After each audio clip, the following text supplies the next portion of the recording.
Assalamualaikum warahmatullahi wabarakatuh. Alhamdulillah wa syukurillah wa la hawla wa la quwata illa billah. Asyhadu an la ilaha illallah wahdahu la syarikalah wa asyhadu anna sayyidana wa nabiyyana Muhammad abduhu wa rasuluh la nabiyya ba'da amma ba'd. فقال الله تعالى في كتابه الكريم وهو أصدق القائلين أعوذ بالله من الشيطان الرجيم بسم الله الرحمن الرحيم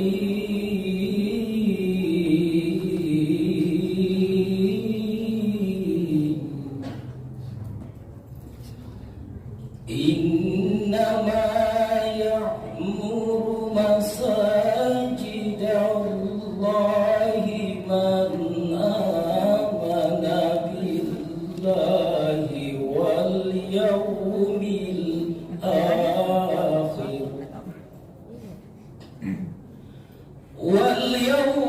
الآخر وأقام الصلاة وآتى الزكاة ولم يخش إلا الله.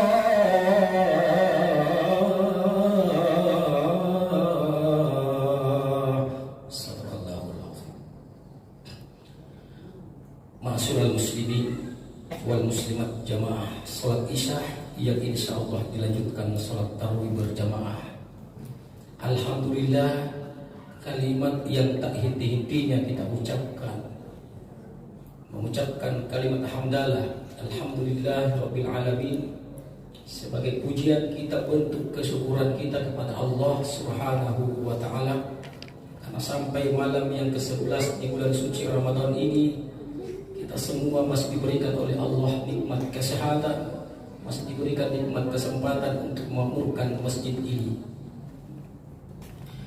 Bapak Ibu hadirin yang dirahmati Allah Subhanahu wa taala, tema kita pada malam ke-11 ini keutamaan sholat berjamaah.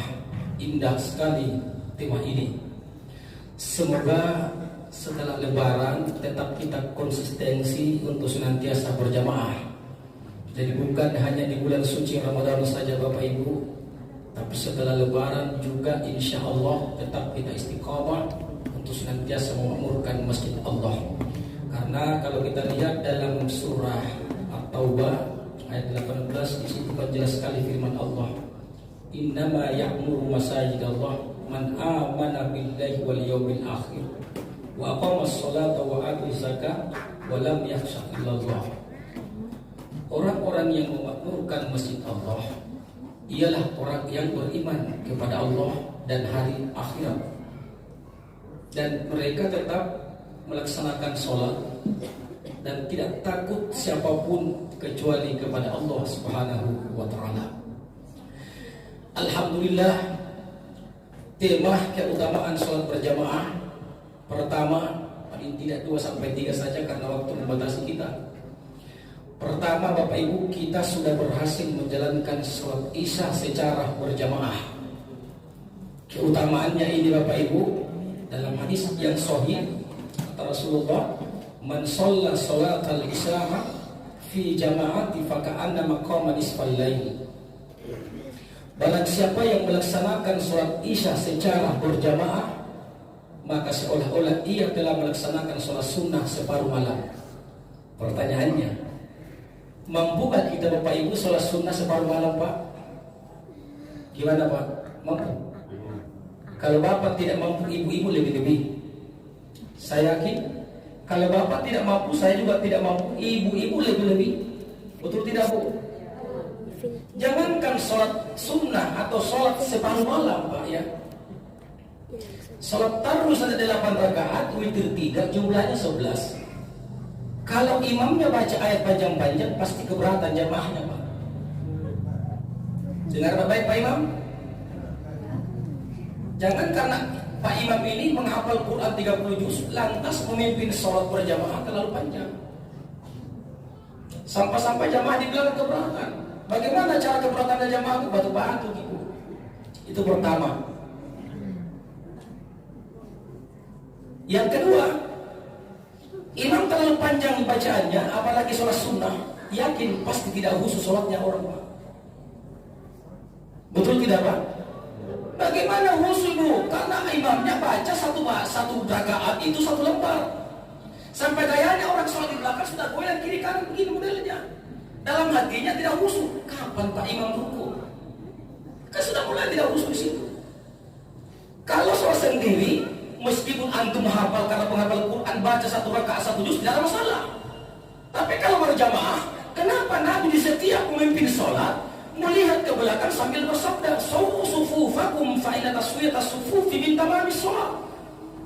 Luruskan dan rapatkan safnya. Bukan cuma lurus dan rapat safnya saja yang sebagai kesempurnaannya, tapi Nabi melihat para jamaah yang hadir, Pak. Ada yang tua, ada yang musafir. Makanya bacaan imam yang paham itu, dia tidak terlalu panjang, tapi juga tidak terlalu pendek. Sederhana. Tapi ada juga Pak, sholat jamaah sekarang ini terlalu pendek, Pak. Cepat. Ini bukan fitnah, Pak ya. Ibu bisa buka di YouTube. Sholat tarawih tercepat. Bayangin Pak, 23 rakaat. Tarawih 20, witir 3, jumlahnya 23 rakaat. Itu durasinya tidak sampai 10 menit, Pak. Ini bukan fitnah, Pak. Buka YouTube. Sholat tarawih tercepat. Itu surah Al-Fatihahnya tidak pernah bernapas sampai selesai. Maka tidak boleh juga seperti ini, karena tidak khusus juga sholatnya orang yang seperti itu. Makanya imam yang bagus itu yang paham tidak terlalu panjang, tapi juga tidak terlalu pendek. Kalau pendek ayatnya, jangan terlalu cepat baca ayatnya, supaya bisa ditadabburi bacaannya. Karena paling tidak satu ayat, 2 ayat saja, ya Pak ya. Ini ada orang ibu sudah cepat bacaannya, hanya juga satu baris atau hanya satu ayat saja. Masya Allah, itu tidak bisa kita nikmati juga berjamaah kalau modelnya seperti itu. Karena yang menyebabkan orang rajin ke masjid berjamaah itu bahkan 3 syaratnya. Pertama, tukang azannya bagus. Alhamdulillah lolos tukang azannya tadi. Saya sempat dengarkan, Masya Allah. Apalagi subuh Pak Haji. Subuh orang lagi nyenyak tidurnya, tapi tukang azannya yang membangunkan orang tidur. As-salatu khairun minan naum. Salat lebih bagus daripada tidur. Tapi ada orang azan terlalu model. As-salatu khairun minan naum. Bukan salat lebih bagus daripada tidur, tapi dah baik. Tidur lebih bagus daripada sholat. Kenapa? Karena yang azan di masjid itu orang modern. Makanya tolong anak mudaku, ini anak muda yang bagus suaranya ini, itu lebih dimanfaatkan di masjid untuk memanggil orang sholat. Apa yang menyebabkan Bilal bin Rabah itu terdengar gesekan sandalnya di dalam surga? Salah satu penyebabnya 2 amalannya. Pertama, tukang azannya Nabi. Yang kedua, setiap selesai sholat sunnah, setiap selesai wudhu, Bilal bin Rabah melaksanakan sholat sunnah wudu, namanya usolli sunnatal wudu'a rak'ataini lillahi ta'ala. Pak Ustaz, itu tak pernah dikerjakan Nabi? Iya. Tidak semua yang tidak pernah dikerjakan Nabi, kalau dikerjakan oleh sahabat langsung dihukumi bid'ah. Kalau kita mau berbicara begitu Pak, ini sholat jamaah tarawih ini Nabi kerjakan cuma 3 malam di masjid. Ada juga mengatakan cuma 4 malam. Berarti yang kelima dan sampai 29 malam itu karena tidak dicontohkan Nabi, berarti tidak. Makanya tidak semua apa yang tidak pernah dicontohkan Nabi langsung kita hukumi seperti itu. Jadi satu, keutamaan sholat isya berjamaah. Pertama, Bapak Ibu sudah memperoleh pahala sunnah separuh malam. Allahu Akbar. Ini bersyukur kita kepada Allah, Pak. Yang kedua, kalau mampu lagi sebentar sholat subuh berjamaah, kata Rasulullah, sambungan hadis ini Bapak Ibu, wa man shalla salatal subuh fi jama'ati faqama nisfal lail kullahu. Siapa yang melaksanakan sholat subuh secara berjamaah, seolah-olah ia telah melaksanakan sholat sunnah semalam penuh. Modalnya cuma 2, sholat isya berjamaah, subuh berjamaah.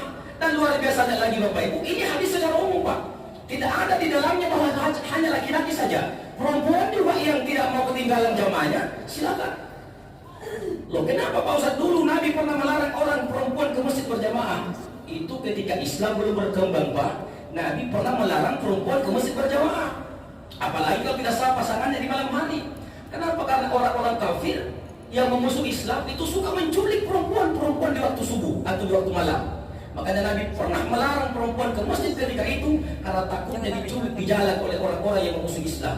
Tapi alhamdulillah sampai malam ini Bapak Ibu belum pernah kedengaran orang sholat berjamaah, apalagi ibu-ibu melangkahkan kakinya dari rumah ke masjid mau berjamaah.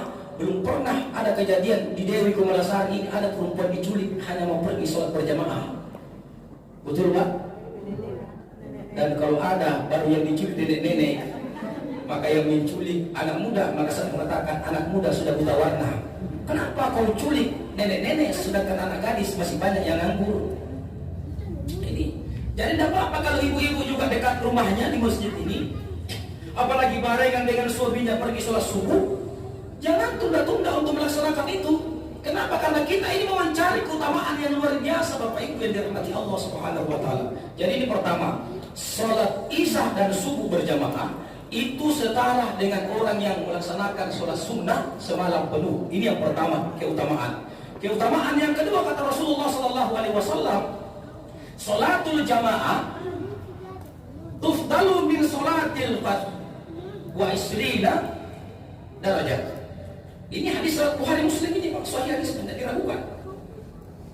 Apa artinya hadis itu? Sholat berjamaah keutamaannya 27 derajat dibandingkan sholat sendiri di rumah. Jadi kalau kita melaksanakan sholat berjamaah itu kan dikali lipat 27 kali dibandingkan orang yang melaksanakan sholat sendiri.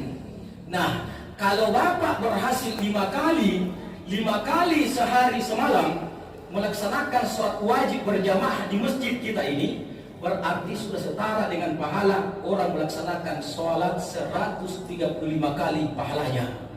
Kalau tidak berjamaah 5 kali, ya 5 saja Pak, karena cuma 1 derajat.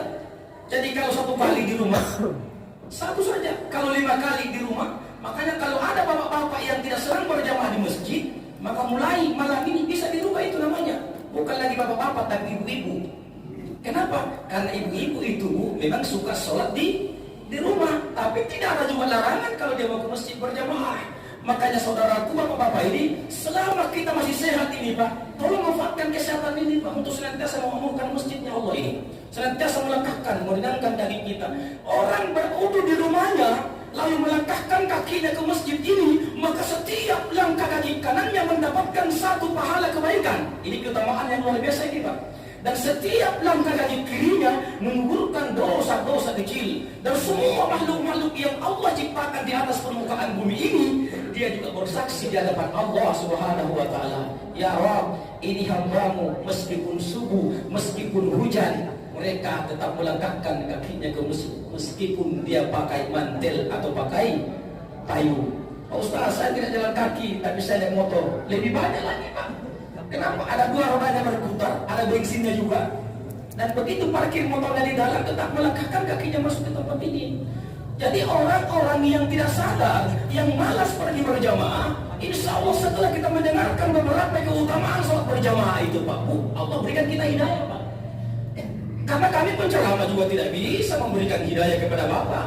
Meskipun 1 bulan kami bergantian ceramah, bermacam-macam temanya, Bapak Ibu tidak akan dapat hidayah kalau hanya dari penceramah itu.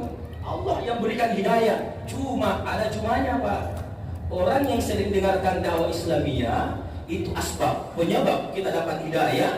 Karena beda orang yang sering dengarkan tausiah agama dibandingkan orang yang malas mendengarkan tausiah. Ini ibu bapak yang dirahmati Allah Subhanahu wa taala. Jadi keutamaan yang pertama, sholat Isya dan subuh setara dengan melaksanakan orang sholat berapa Bu? 1 malam penuh. Pasti kita tidak akan sanggup untuk melakukan itu. Tapi cukup bermodalkan Isya berjamaah, subuh berjamaah, setara pahalanya dengan sholat sunnah semalam penuh. Ragu lagi, gimana kita laku? Itu perkataan Rasulullah Pak. Hadis riwayat Bukhari, hadis Muslim, bukan ucapan Ustaz. Kami hanya mengutip apa yang pernah disampaikan oleh baginda Rasulullah. Maka kami bapak-bapak ini rugi Pak kalau kita tidak mau melangkahkan kaki kita ke masjid. Ada orang Pak Bu, karena dia ini rajin bolak-balik ke tanah suci, akhirnya ketika sampai di Makassar malas. Kenapa? Kan dia bilang Pak Ustaz, hadisnya 1 kali sholat berjamaah di Masjid Nabawi itu 1000 kali dibandingkan masjid yang ada di Makassar. Satu kali sholat di Masjidil Haram Makkah Al-Mukarramah itu 100.000 kali pahalanya dibandingkan Masjid Al-Kausar. Sehingga ketika dia pulang Pak, mereka malas lagi. Kenapa? Karena dia berpikir saya sudah dapat pahala yang ribu-ribu. Itu di Mekah.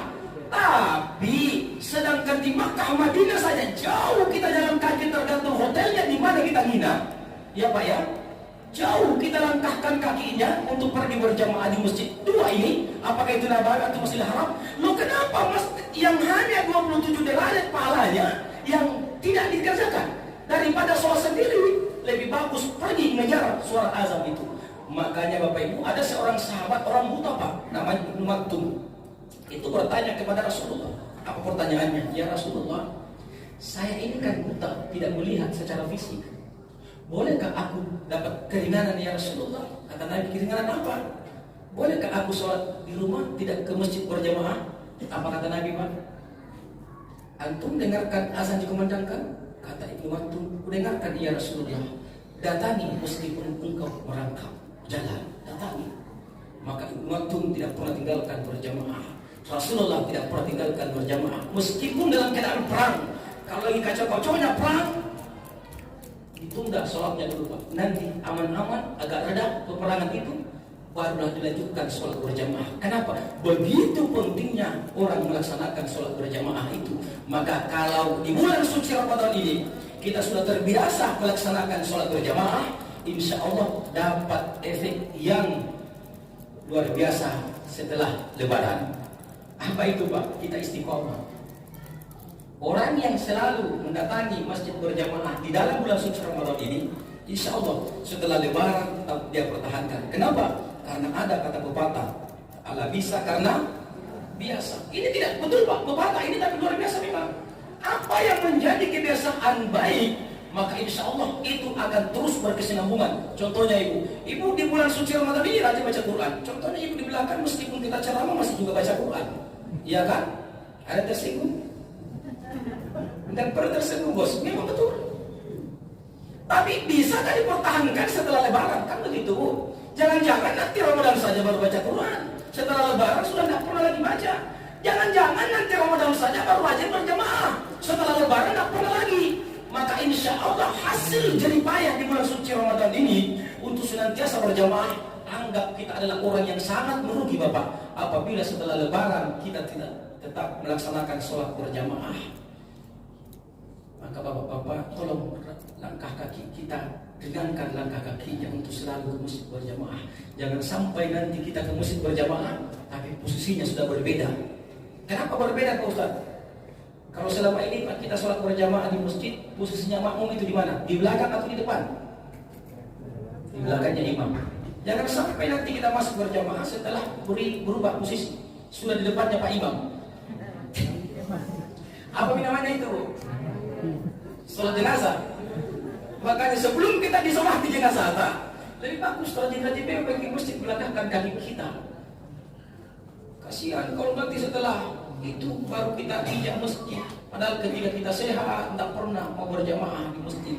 Makanya utama yang pertama luar biasa, yang kedua mendapatkan 27 derajat. Jadi kalau Bapak Ibu berhasil melaksanakan misalkan 1 bulan, itu 1 bulan ini Pak 5 kali 30 itu kan 150. Ya Bu ya, 150. 150 dikali 27 derajat atau 27 kali lipat, berarti kita sudah mendapatkan 4050 pahala berjamaah 1 bulan itu. Jadi kalau 1 tahun 40.000 pahala yang kita peroleh melalui sholat berjamaah dibandingkan sholat sendiri di rumah. Ustaz tidak bisa pergi di masjid sholat, kurang sehat, saya lagi sakit. Kalau begitu panggil istri kita berjamaah. Maaf, Bapak ini tidak bisa ke masjid karena kurang sehat. Kasihan nanti jatuh di jalan. Kamu jangan ke masjid ya. Biarlah di rumah kita sholat berjamaah, Bapak yang jadi imam. Tetap dapat 27 derajat. Tapi kalau sehat, mampu, lebih bagus kita langkahkan kaki kita ke masjid untuk senantiasa memakmurkan rumah Allah Subhanahu wa Ta'ala. Inilah tausiah yang dapat saya sampaikan. Karena kita dibatasi dengan waktu, mohon maaf atas kekurangan. Kebenaran hanya milik Allah Subhanahu wa Ta'ala. Kekurangan dari diri saya pribadi, lebih dan kurangnya mohon dimaafkan. Wabillahi taufiq wal hidayah. Wassalamualaikum warahmatullahi wabarakatuh.